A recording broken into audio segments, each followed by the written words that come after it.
All right, this is going to be a very, very in-depth kind of case study video on Sophia Fortin's Collegiate Nationals prep and the win, the great performance that she just put on at Collegiate Nationals from Friday. This is easily going to be way different than any of the typical informative content that I do put out on my Instagram page. So expect a longer video. I also don't have fancy camera or anything of the sort. I'm just using the same software that I have on my laptop that I use to make clients' weekly check-ins. So this is going to be a pretty casual just run through of pretty much everything about Sophia as a client, and probably a little more catered towards her actual Collegiate Nationals performance from last week. So that being said, I have a whole bunch of stuff that I wanted to run through. I am going to try to keep this video concise in terms of making sure I'm not rambling too much, but also making sure that I'm not missing any information that I wanted to run through. So some things that I will be talking about, and I will be putting timestamps in the caption if I can figure that out. But I'll be talking about things like past training and accomplishments, Sophia as a client, what makes her such a good client, goals for Collegiate Nationals, the purpose of each training day in her microcycle, what her training looked like getting closer to Collegiate Nationals, meet day strategy at Collegiate Nationals, goals for the meet, and then what we actually ended up doing on meet day, and then I will touch upon some stuff which we have planned for post-meet training as well. So to get started, I'm going to run through what training for Sophia looked like between when we got started together in, I believe, May of last year. We've been together for about 11 months. So I'm going to talk about what training did look like between then and our first meet together, which was the MA State Championships in June of 2022. So to get started, this is what the layout of Sophia's training looks like right now, or at least last week leading into CNATs and for the large period of time before NATs as well. However, between when we started and MA States, this layout looked a lot different. Sophia was just kind of getting in the gym and doing what felt right on the given day. And before we did start, she was already very, very strong.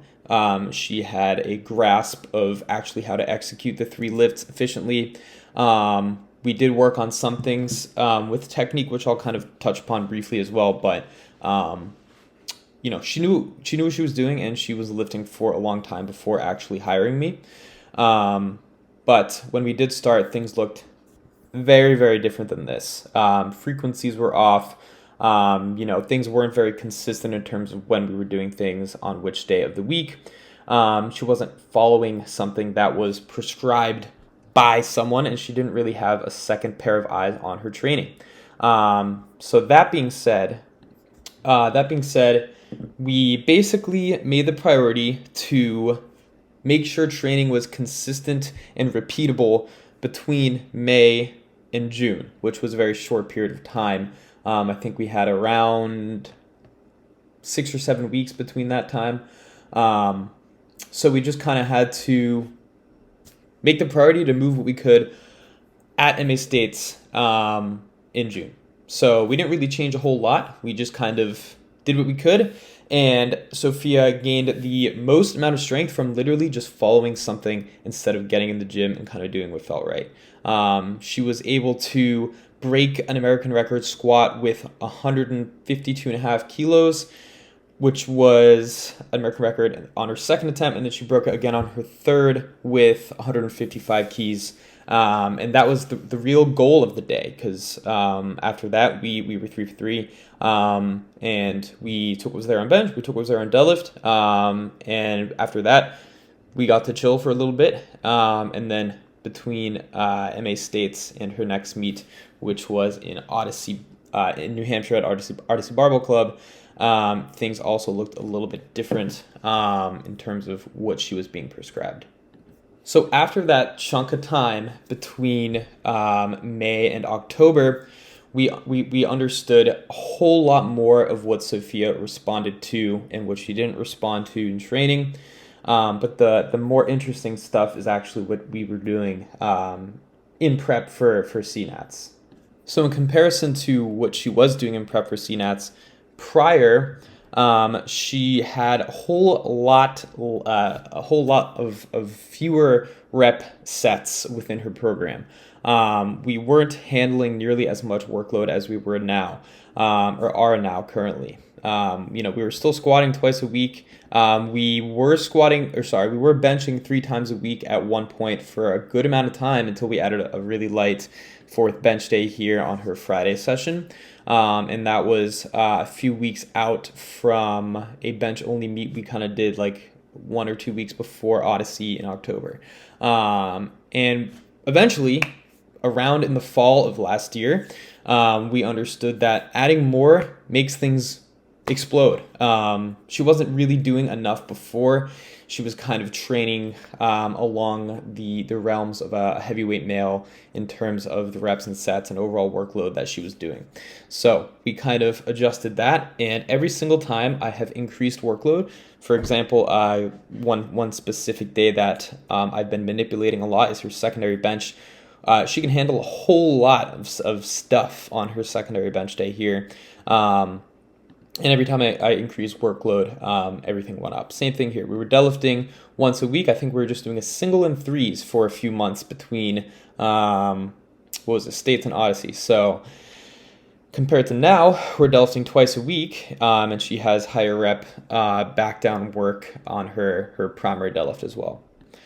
And again, in comparison to now, what we did initially to address any technical flaws that she had was a whole bunch of stuff in terms of force output on deadlift. She was kind of just squatting her deadlift, and that was the biggest inhibitor of progress that we found in terms of being able to load the bar. She squatted fine, she benched fine. I didn't have any issues with any technique patterns that she had on squat or bench. Could I have addressed a couple things? Possibly, but we were progressing just fine with the technique that she had at the moment. And between then and now, her technique has improved the most on squat and bench with a very hands-off approach. A lot of constraints such as pause squats, some 3-count bench, Larson press to manage load a little better on Wednesdays have made things go better. But in comparison to deadlift, we actually just brought a whole bunch of stuff together to make deadlift a lot more clean. If you look at her deadlift from last year's CNATs, it looks a whole lot different compared to what it looks like now. So the spreadsheet I'm showing you right now is from January of this year, which was in prep for Collegiate Nationals. And I'm going to talk about quickly who Sophia is as a client and what makes her so good. So as you can see here, you can't even tell what I'm writing in the spreadsheet because every single cell of every single day is constantly filled out, which is, it's exactly what we want as coaches, right? She rates her RPE. She gives me every weight that she does on everything that's prescribed. She logs all of her variables, which are constantly in check. She is always eating well. She's getting her sleep in. And there's going to be flukes every now and then, which is expected. I don't expect her to be a robot. I don't expect her to never go out and have fun or eat a cheat meal or something like that. And she understands that. But when things are so constant over and over again, things add up. And it makes things a whole lot more predictable when someone like Sophia can just dial in like that and understand how important variables like those are. But as you can see here, every single day, things are filled out. We're getting our steps in. We are rating how fatigued we are, how long each session took. We're putting feedback in as necessary. I have no complaints in terms of that. So she is fantastic with communication. She is fantastic with variables and just recovery and making sure she's posted on that.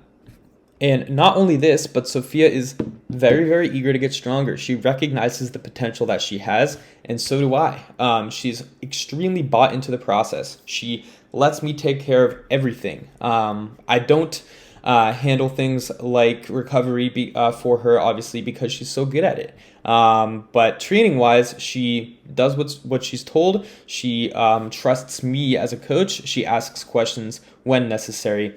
And everything I've just mentioned, which makes Sophia a good client, is the primary driver of her progress 100%.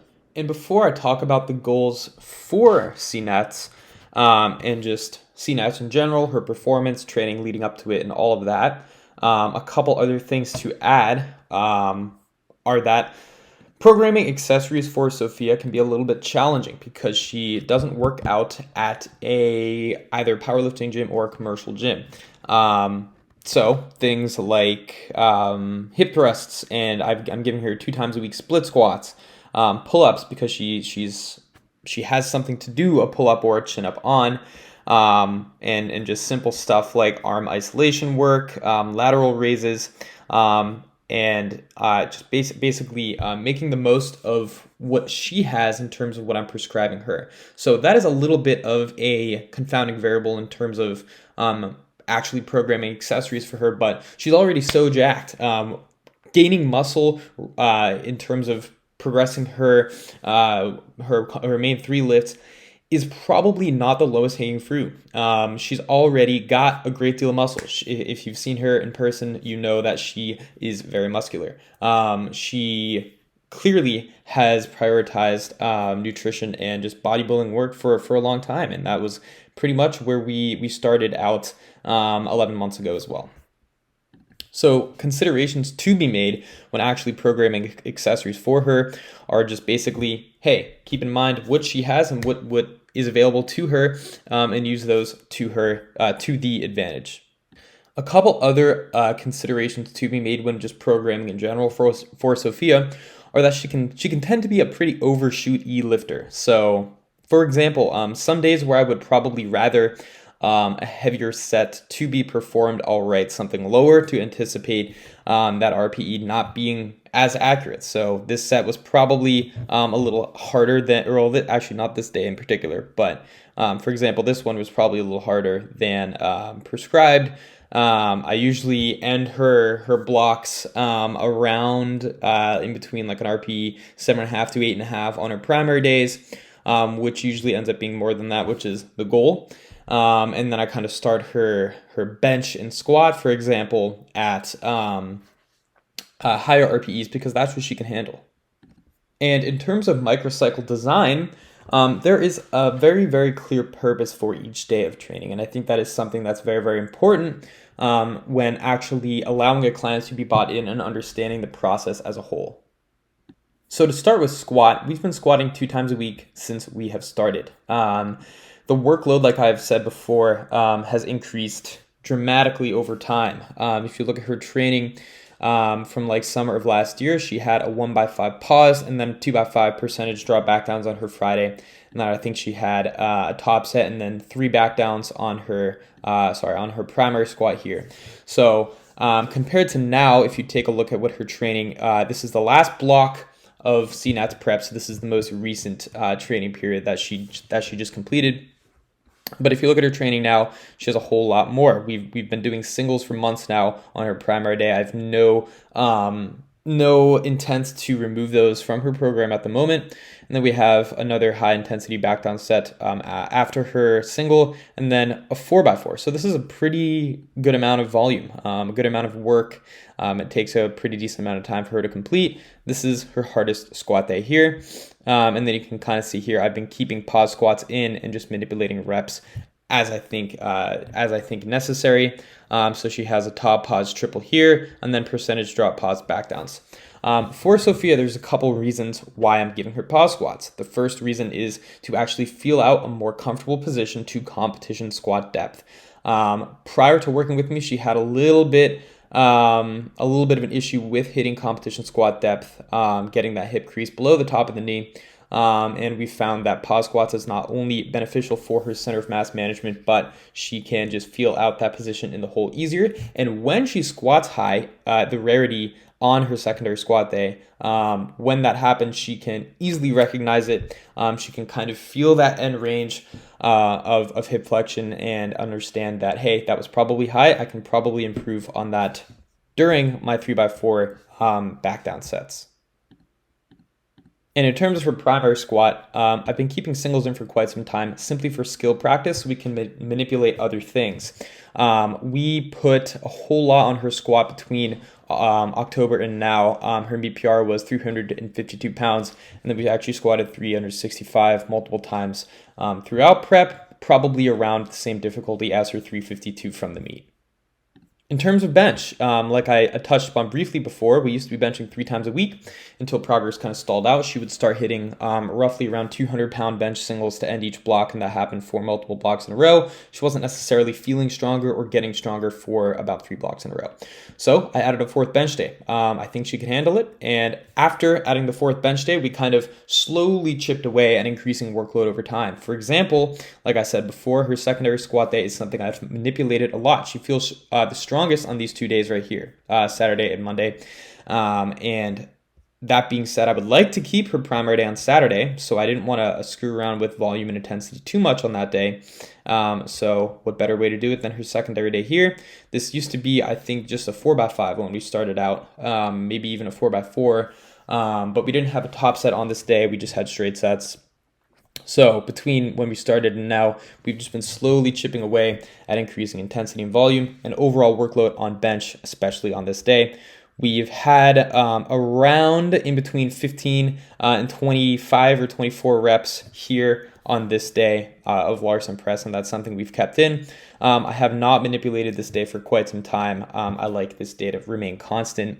Programming Larson press for Sophia, the sole reason I do so is to just manage load. Like I said before, sometimes she's too eager to throw weight on the bar. And just giving her Larson press eliminates that leg drive that she would have on competition bench press, and basically forces her to restrain herself from loading too much on the bar. And her 4th bench day, which was fairly new, at least starting the fall, was just introed at a 3x1 percentage. So we've been doing this for quite some time. This is literally just a practice. The percent of her 1 rep max isn't really much to fatigue her. It's more so just, like I said, practice right before her primary day. She does kind of struggle in terms of hitting a sufficient competition pause when the percent 1 rep max gets high. So making sure that this is a 3 count can be beneficial for that.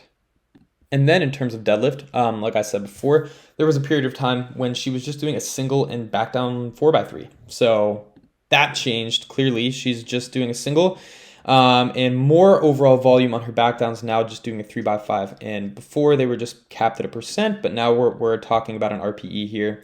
So other than that, I think the biggest driver of her deadlift progress is actually adding a secondary exposure. So you can see here, I took a similar approach that I took when adding a 4th bench day, and I just added some light rep work. That's percentage based. So we've been touching in between 300 and 305 for a very long time now. So I'm pretty sure all of this year we've been doing this secondary day, and it's just been a 4x2. I think at one point it was a 3x2, but it's very light, and there is still room to grow in terms of the amount of workload that she's probably able to handle on deadlift right now. But deadlift easily progressed the most between her last meet in October and CNATs, when she hit 170 kilos in October, which was very hard. And then she just hit 177.5 kilos, which looks like an opener at Collegiate Nationals. One thing that's really, really interesting about Sophia's deadlift training, actually, that I am only programming for her, and I think one other client, Sean, I think if you're watching this, you are the other client that I kind of use this progression scheme with. But the progression scheme on Sophia's deadlift is definitely unique. You can kind of see here, I might have to start backwards, but we basically take our week 4, which is the last week of her typical block. We take her week 4, and then when we transition into a new block on her week 1, I just cap the percentage from her week 1 at the same thing as her week 4. The catch is that her week 4 is the lightest that it typically is throughout the block. Her squat and deadlift fatigue tend to overlap one another and cause too many issues in terms of her performance on her final primary deadlift session of each block. So this is basically her weakest deadlift day of every single block that we do. So I just typically write around an RP6 on this day. And then, like I said, we're going to work backwards. We'll start a new block, and I will cap her intro week 1 deadlift top set at a percent which matches the prior block's week 4. So she's taking the exact same thing on deadlift 2 weeks in a row. Week 4 of a block, and then week 1 of the block after that. The two higher intensity deadlift sessions are her week 2 and week 3. You can kind of see here, I take a pretty substantial jump compared to this percentage-based week 1 to her week 2 here. So this is a hard single. At the time, it was a single. And like I said, this is the most recent block of training from CNATs. And then her week 3 is her heaviest deadlift session from each block. And then you can kind of see we come to the week 4 and drop intensity pretty substantially. So in terms of goals for Collegiate Nationals itself, we had 2 things in mind. The number 1 goal was to just win. And the second goal was to break the American record squat. So in terms of winning, we had to assume that her competition, which at the time seemed to be multiple girls who are extremely strong and absolutely could have won CNATs, we had to assume that everyone was going to come in at 100%, go 9 for 9, and maximize their total as most as possible. And we had to play things very, very smart, hypothetically, in terms of actually winning in comparison to others. You can see in Sophia's open powerlifting right now, it's not updated at the moment to reflect her most recent nationals win. But you can see at last year's Collegiate Nationals here, right on this one, she didn't do so hot. She went 5 for 9. This was before we started working together, and she missed 2 squats, a bench, and a deadlift, and then came away with a 390 kilo total. So to add a third goal into the mix, we were aiming to just top last year's performance. She wasn't happy with it. She thought she could do more, and I think I was in agreement on that as well. So to go back to the second goal, which was breaking the American record squat, that was the only thing that we actually fell slightly short of on meet day. She took 152.5 kilos on her squat opener, and then 160 kilos to tie her meet PR on her second, which was easily the fastest I've ever seen that weight move. And then we attempted the American record squat with 165.5 kilos on her third attempt, which we just fell slightly short of on strength. And you can see here, going back to Sophia's final block of prep, we had a week 1 single of 345 pounds. We took 355 pounds for her week 2 single. And then we took 365 pounds, which is 1 pound over, or sorry, not 1 pound, 2 pounds over the American record, which was set by Celine Crum with 165 kilos. So this is exactly what we needed to squat on meet day. She squatted this 2 times in the span of meet prep, and she also squatted 360 pounds as well. So we were extremely close to breaking the American record, and her strength levels actually demonstrated that in training. So considering how fast 160 kilos moved on meet day, I think both of us were very, very confident that she would be able to squat it on the third. But like I said, we just fell slightly short on strength. So to recap, considering training, the 3 goals at hand were to do better than last year's CNATs, to come away with a gold medal, and to break the American record squat. And we came away with 2 out of the 3 of those goals. So ultimately, the meet was extremely successful. And looking at training going into the meet, as I already mentioned, her best numbers from prep on squat were 365 pounds. On bench, we took a 222-pound bench single, which was definitely not the competition standard. We didn't really hold it at the top, anticipating a long start command. The pause was definitely iffy. However, it went up, her butt stayed down, and all the other rules were abided by. So strength-wise, she could press 100 kilos plus. However, on meet day, we had to account for commands, which is something we can probably improve upon in training. but we had to account for commands and we had to account for just nerves. And those were the two main things that probably got in the way of bench performance. However, nothing really got in the way.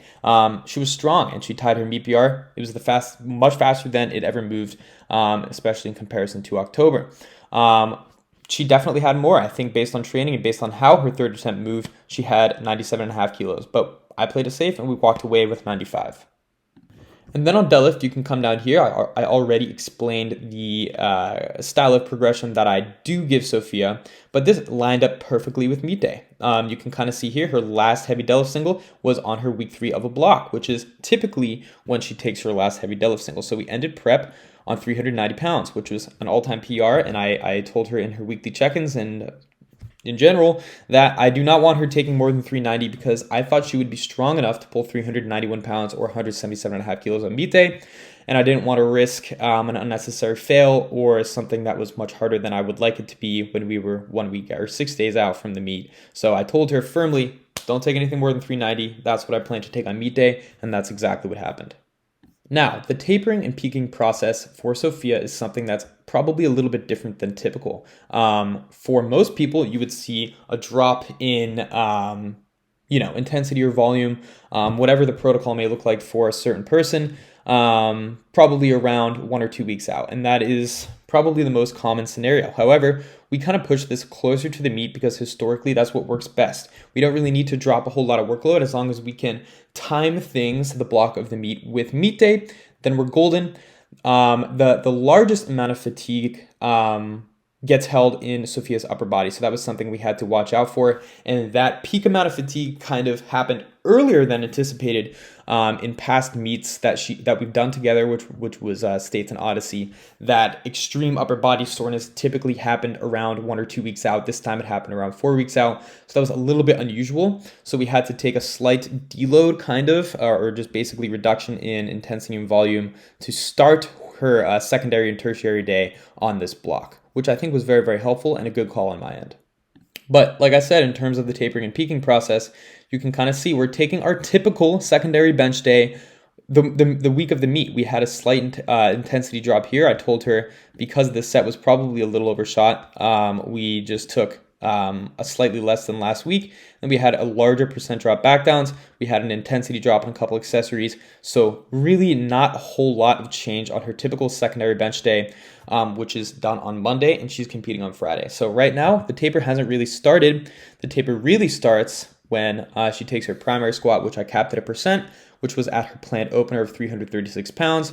And then we had a volume reduction on her back down work by 50%.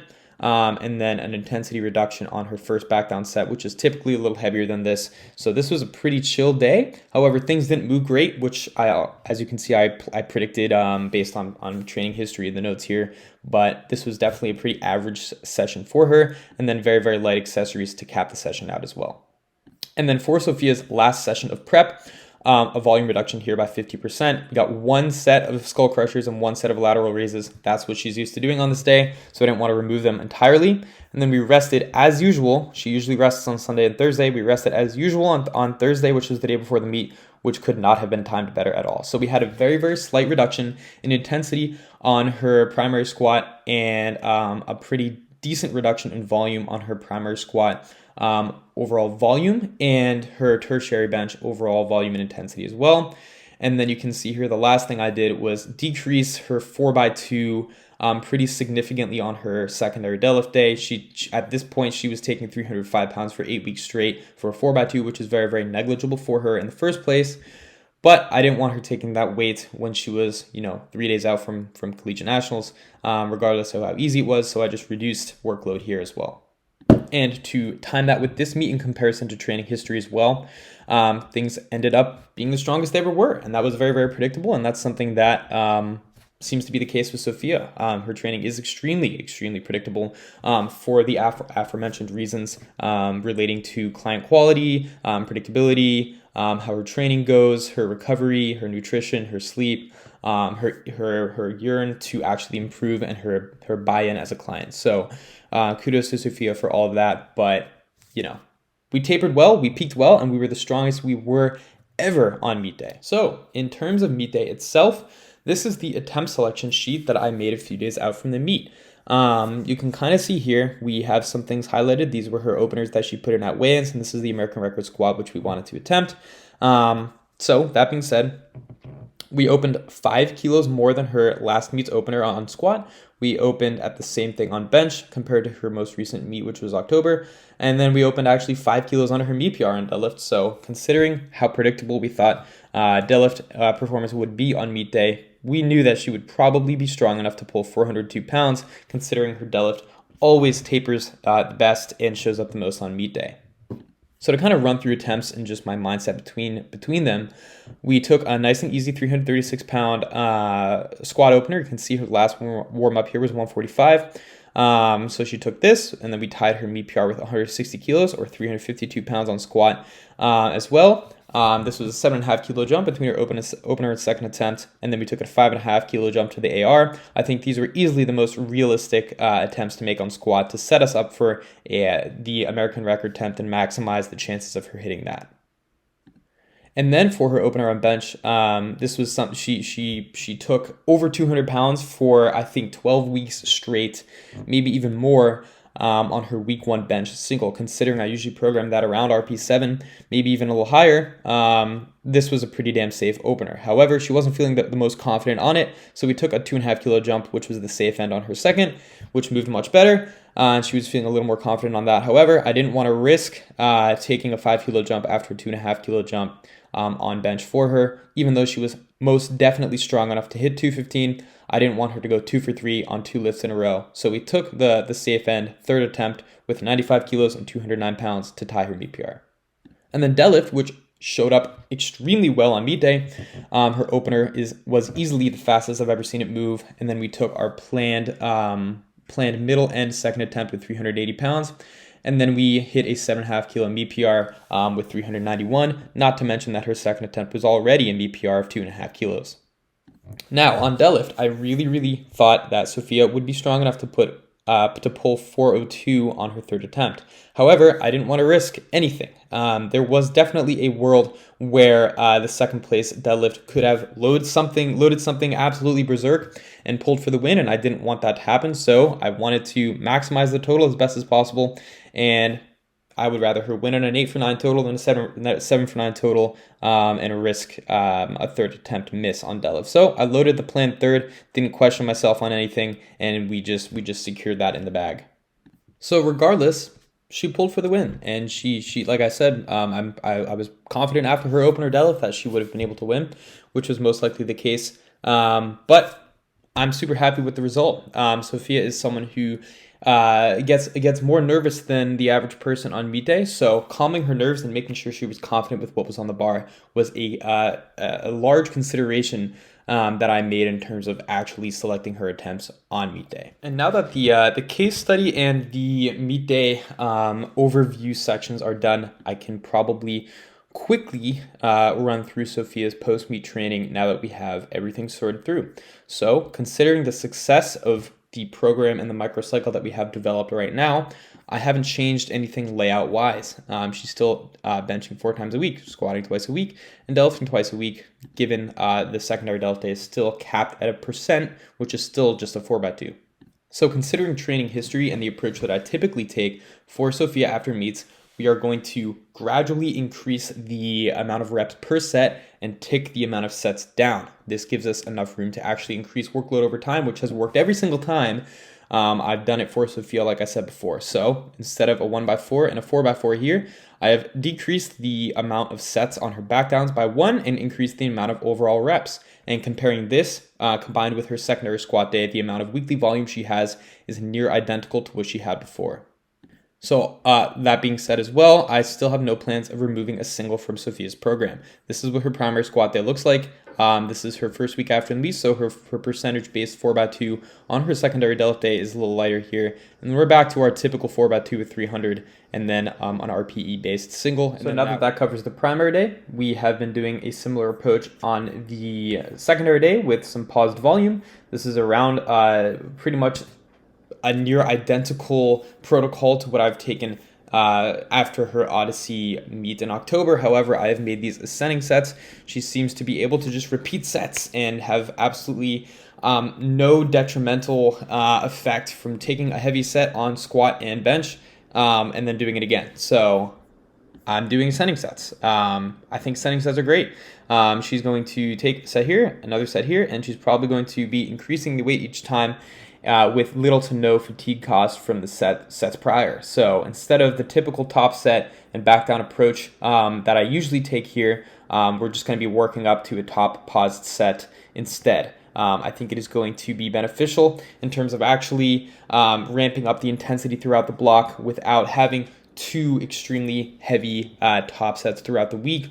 And considering the semi-frequent overshooter that Sophia can be, these ascending RPE-based sets are going to basically help her gauge what to take for the next set, considering she's just done the exact same thing 3 times prior. So she's going to take the 1x5 pause, do another one, and then by that time she should have a pretty good idea of what to take for the 4th 1x5 paused at that point.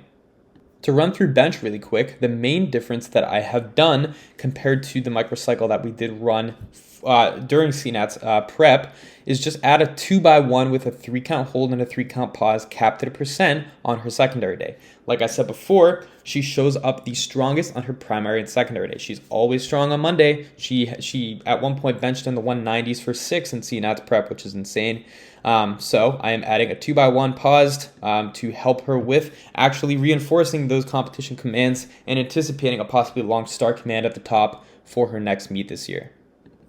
And additionally, this 2x1 on her secondary day is going to be the exact same every single week of the block. I don't want her to have two singles where she's tempted to load the bar too much, so I'm going to cap it at this percent. This will probably be one of the days where I tell Sophia to use her micro plates, so the little itty bitty 1 to 3 pound plates will probably be thrown on these singles gradually in the foreseeable future. On the other 3 bench days, I have everything the exact same. Her typical RPE based 3x8 on Larson, and then she has her typical percentage capped 3x1. This is a day where she can probably have some room to grow a little bit, but as long as we can maintain strength and she can show up with around 215 to 220 pound bench singles at the end of blocks, then I think we're in a good spot. And if progress stalls for the period of training that she's about to go through right now, then I think this is one of the days where we can kind of increase workload, maybe transition this into a 5x1 or take the percentage up before her primary day to hopefully show up a little bit stronger on her primary day, which she already shows up very strong on in the first place. But that being said, her protocol here is the exact same as well. I've just added a 2-count hold to remind her to not jump any possible start command and to just actually get used to holding that bar in anticipation for a start command as well. And then on deadlift, because of the rapid progress that we've made, I haven't changed a single thing. She has a typical 4x2 instead of 305. It's just with 300 to kind of ease back into it.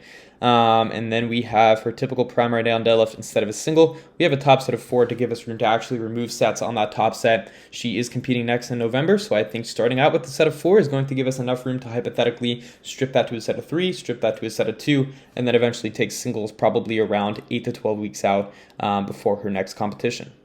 And in terms of accessories, I have given her a very similar approach. She has 2 times a week rear foot elevated split squats, and I'm basically taking advantage of what she has available at her home gym setup. So there's a lot of things that I probably would give her otherwise, and other things that I would have been giving her otherwise. And that's something I talked to her about, possibly getting into the gym a little more frequently to actually get access to some cables or something like that. Or going to a powerlifting gym which she is not anywhere near close to, which is a bummer, but getting used to some slightly better equipment is probably going to be a benefactor in terms of both accessory work and the competition movements. But that being said, I haven't really changed a whole lot on accessories. This used to be a chest of choice, which she has typically done weighted dips on in the past. So now I'll be pushing a top set on weighted dips here, and then just a 2x12 back downs. But everything else is pretty damn similar compared to what she has done in the past. That concludes the very in-depth case study that I have decided to make on Sophia's training, who Sophia is as a client, and her meet prep coming into Collegiate Nationals. If you have made it this far and you did watch the whole thing, thank you very much. This was easily a longer video than I intended it to be. There's a lot more detail that I ended up going into that I didn't even have written down. So thank you guys all for watching. I am probably going to do similar case study style videos for my other clients somewhere in the near future. But now that Sophia has had a phenomenal performance at this year's Collegiate Nationals, I figured this is the perfect time to actually cover her as a client and run through meet prep and our decision-making process on meet day as well. So thank you guys for watching, and I appreciate all the support on Sophia's meet day performance.